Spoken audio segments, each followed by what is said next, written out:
حدیث نبوی صلی اللہ علیہ وسلم۔ کچھ لوگوں کو بیماری تھی۔ انہوں نے کہا، یا رسول اللہ، ہمیں قیام کی جگہ عنایت فرما دیں اور ہمارے کھانے کا انتظام کر دیں۔ پھر جب وہ لوگ تندرست ہو گئے تو انہوں نے کہا کہ مدینہ کی آب و ہوا خراب ہے۔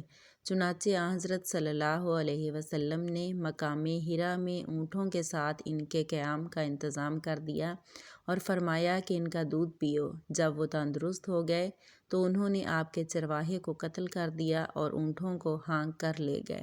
حضرت صلی اللہ علیہ وسلم نے ان کے پیچھے آدمی دوڑائے اور وہ پکڑے گئے۔ جیسا کہ انہوں نے چرواہے کے ساتھ کیا تھا، آپ صلی اللہ علیہ وسلم نے بھی ان کے ساتھ ویسا ہی کیا۔ ان کے ہاتھ پاؤں کٹوا دیے اور ان کی آنکھوں میں سلائی پھروا دی۔